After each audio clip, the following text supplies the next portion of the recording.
It started with a seemingly harmless online admirer, a stranger who commented a little too often on my social media posts. But then the comments revealed details only someone watching me could know. And the phone calls began, silent at first, then punctuated by the chilling sound of my own voice, echoing back at me. My name is Sarah, and I was a 24-year-old aspiring photographer, living in a busy apartment complex in downtown Seattle, Washington. I loved sharing my work online, posting cityscape shots and candid street photography on my Instagram. I was social, outgoing, and digitally savvy, but also fiercely protective of my privacy. The online world was a tool for connection and creativity, not a source of fear. I had a good life, a close circle of friends, a demanding but fulfilling job, and the endless energy of the city at my fingertips. I'd heard stories about online creepers, of course, but I'd always assumed my own digital hygiene and urban anonymity would keep me safe. The first hint of something wrong was a specific comment on one of my Instagram posts. It was a photo of a unique coffee shop I frequented. The comment, from an unknown account, read, "Your latte art was especially beautiful today. Just like the way the morning light catches your hair." My heart gave a little lurch. I never posted my exact location, and I always went to that coffee shop before work, when it was still fairly empty. I dismissed it as an unsettling coincidence, perhaps a friendly barista. But then, similar comments started appearing, always mundane details, always specific to my routine, things I hadn't posted online. "Hope you enjoyed that new bookstore. Their mysteries section is quite good." Or, "The rain looks lovely on your window pane tonight." My apartment had large street-facing windows. I blocked the account, tightened my privacy settings, but the comments, from new, anonymous accounts, persisted. Then, the phone calls began, always from an unknown number, always silent. I'd answer, hear nothing but dead air, and then a soft click as the caller hung up. I reported them to the police, but without any actual threats, there was little they could do. A chilling sense of being watched began to seep into my everyday life. A slow, terrifying invasion of my personal space. The silent calls became more frequent, sometimes dozens a day, always from different blocked numbers. Then, the calls stopped being silent. After I answered, instead of dead air, I'd hear a recording of my own voice, a snippet of a phone conversation I'd had with a friend, or a voicemail I'd left. It was always mundane, always unsettling, and always perfectly clear. My blood ran cold. How could someone be recording my private calls? My once safe apartment began to feel like a glass cage. I started noticing small, inexplicable changes around my building. A car, a dark sedan, parked a few blocks away, always there when I left for work, always gone when I returned. I'd try to catch a glimpse of the driver, but the windows were tinted. My mail started to disappear, sometimes just a bill. Other times a magazine subscription, always small, easily overlooked items.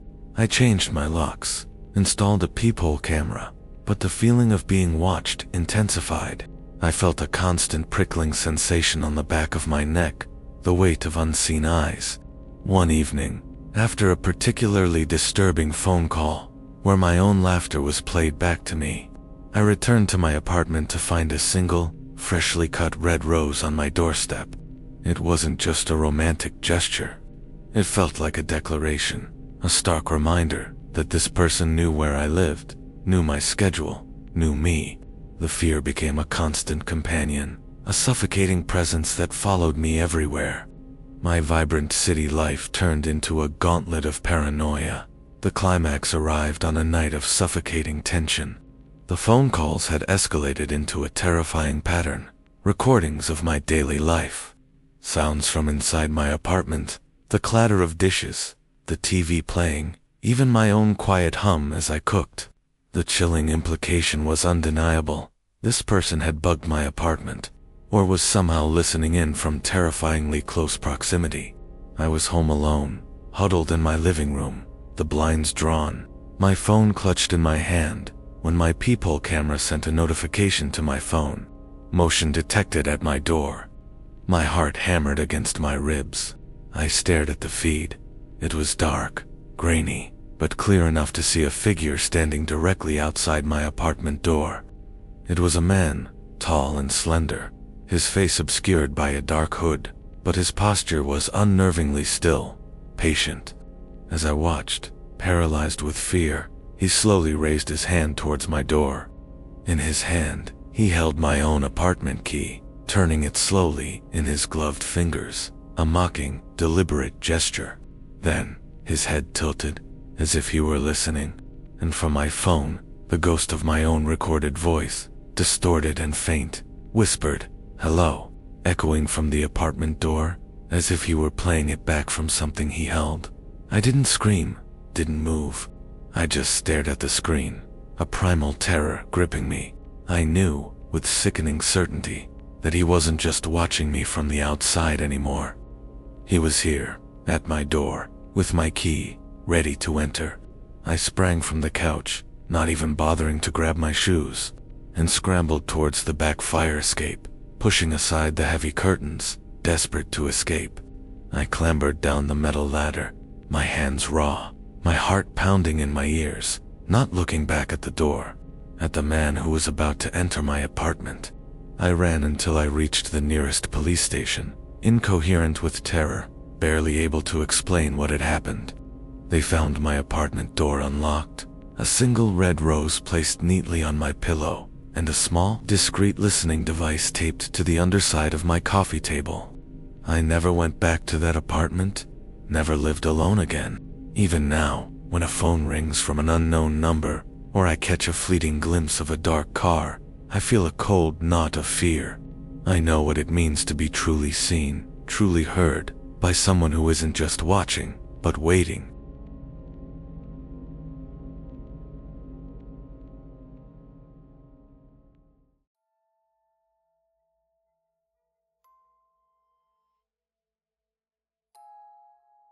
It started with a handwritten letter, delivered to my new house, welcoming me to the neighborhood.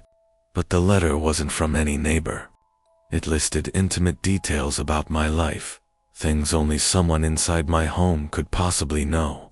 And the visits began, always at night, always leaving behind a chilling message. My name is Michael, and I was a 30-year-old software engineer, recently moved to a quiet, tree-lined suburban street in Austin, Texas. I had bought a beautiful, renovated single-family home, a fresh start, a peaceful escape from the bustling city. I was an introvert by nature, valuing my privacy and the anonymity of a new place. I was logical, analytical, and believed in hard facts, not in spooky stories or unfounded paranoia. My life was finally settling down, a new job, a comfortable home, and the promise of quiet evenings to myself. I was looking forward to the simple joys of suburban living. The first hint of something wrong was that welcome letter. It arrived a week after I moved in, a thick, creamy envelope, handwritten in elegant cursive. It contained a detailed, seemingly warm welcome to the neighborhood, mentioning local amenities and community events. But then, my eyes caught a phrase. "We've noticed you enjoy your morning coffee on the back porch, watching the sunrise. And later, your taste in classical music is quite refined. We often hear it drift through your open windows." My heart gave a little lurch. I did drink coffee on the back porch, and I did listen to classical music. But I hadn't opened the windows since moving in, and my porch was private, surrounded by a tall fence. I checked the envelope again. No return address, just my address, perfectly written. I dismissed it as an overly observant, perhaps slightly eccentric, neighbor. But then, small, inexplicable things started to happen. A kitchen window I was certain I'd locked would be found unlatched. A single, fresh daisy would appear on my bedside table, though I had no flowers in my house. I blamed my own forgetfulness, or perhaps a mischievous local kid. But then, the visits began. terrifying invasion of my sanctuary. I started waking up in the middle of the night to strange sounds, faint creaks from downstairs, soft rustling from the living room, the distinct clink of something being placed on a hard surface. I'd grab my baseball bat, my heart pounding, and cautiously searched the house, but always found nothing. Yet, in the morning, I'd find a new gift, a small, intricately carved wooden bird on my kitchen counter, a vintage pocket watch on my dresser, or a Polaroid photograph of my own living room, taken from an impossible angle, left on my nightstand. The photos intensified the dread. They weren't just of my living room. Some were of me, sleeping in my bed, taken from above, with an unsettling clarity. My blood ran cold. This person wasn't just entering my house. They were watching me while I slept. I changed all the locks, installed a high-tech security system with motion sensors and cameras, and boarded up the easily accessible windows. But the visits persisted. The security system would trigger at random times, always showing nothing on the feeds, yet in the morning, a new item would be left, sometimes a personal belonging of mine, meticulously cleaned and placed in a strange location, other times an antique, perfectly preserved, like a museum piece. The letters continued to arrive, always handwritten, always with disturbing new details. You toss and turn when you have that recurring nightmare, don't you? Or the way you stare at the ceiling when you're thinking. It's quite thoughtful. My once peaceful home became a prison. The privacy I craved was gone, replaced by a suffocating sense of constant surveillance. I felt a cold knot of dread whenever I entered my own house, knowing that unseen eyes had been there, were perhaps still there, watching. The climax arrived on a night of unbearable paranoia. The letters had grown more menacing, less welcoming, and more possessive. "We're so glad you've come home to us," one read. The visits were almost nightly now, and the gifts were no longer just objects.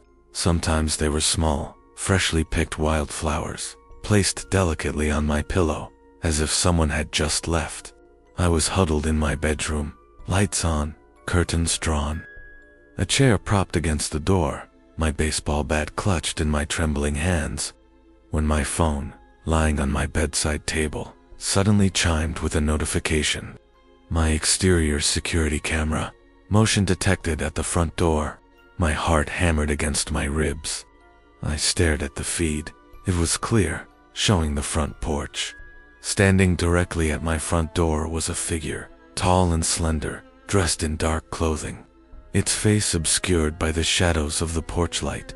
As I watched, paralyzed with fear, the figure slowly raised its hand and gently placed something on my doorstep.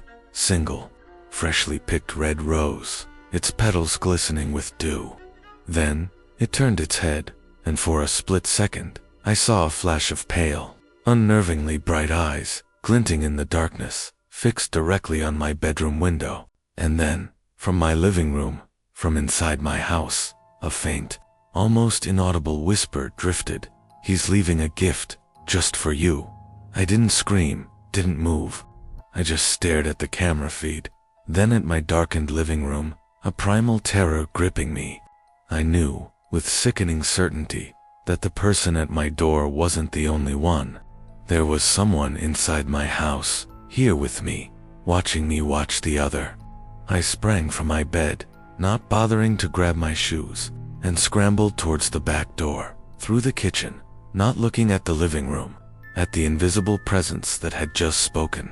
I burst out into the night, running wildly down the street, screaming for help, not looking back at the house that was no longer my home, but a living, breathing nightmare. The police found the back door ajar, the chair pushed away from my bedroom door, and a tiny, perfectly carved wooden bird placed delicately on my pillow. I never returned to that house, sold it immediately, moving to a high-rise apartment in a different state. Even now, when a stranger knows a detail about me they shouldn't, or I hear a faint creak in the night, I feel a cold knot of fear. I know what it means to be truly welcomed, truly known, by someone who isn't just watching, but waiting inside your home.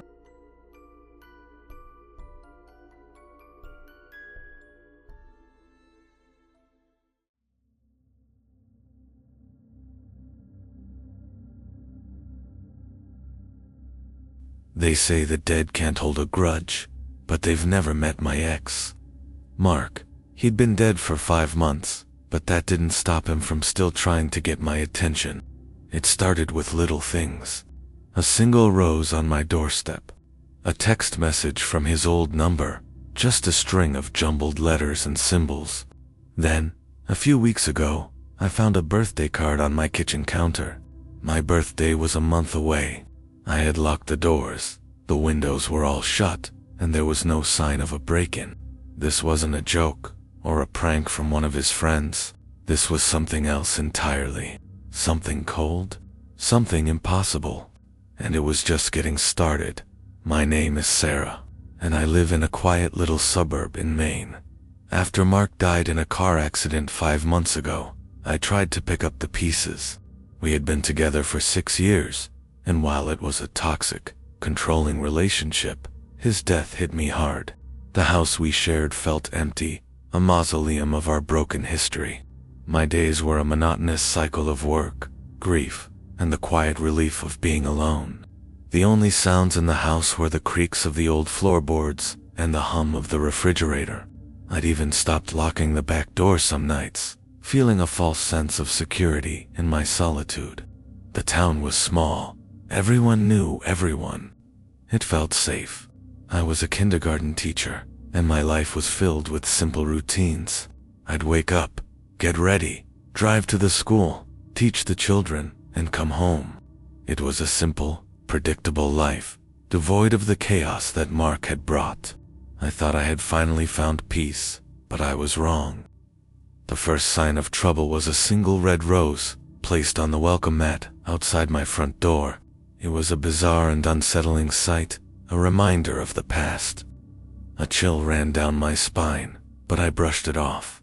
It was probably just one of his friends, trying to be funny, I thought. But they knew how much I hated roses. He had been the one who insisted on giving them to me, despite my repeated protests. I threw the rose away and tried to forget about it. The incident started to escalate. A week later, I received a text message from a blocked number. It was a single, nonsensical word, use. I knew it was his old number. I recognized the phone model from the strange font. It was impossible, of course. His phone was with the police. I deleted the message, my heart pounding in my chest. A few days after that, I was sitting on my couch, watching a movie, when I heard a scratching sound coming from the kitchen. I froze, my blood running cold. I grabbed a kitchen knife and crept into the room. Nothing. The sound had stopped. I checked the doors and windows. All were locked. I peered under the sink, behind the refrigerator, and even in the pantry. Still nothing. The silence was deafening, and a creeping sense of paranoia started to set in. Was I going crazy? The incidents continued. I would find a single one of Marc's old t-shirts folded on my bed, even though I had packed all of his things away months ago. A half-eaten bag of his favorite potato chips would be left on the coffee table.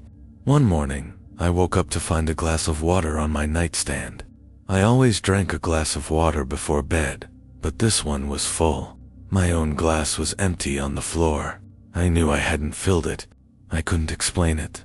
I tried to tell my friends, but they all assumed I was just grieving, seeing things. They didn't understand. How could they? The things I was experiencing were beyond the realm of logic.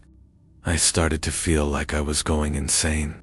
My simple, predictable life had been replaced with a horrifying, supernatural game of hide-and-seek. The house that was once my sanctuary had become a prison. Every shadow was a threat, every creak in the floorboards a warning.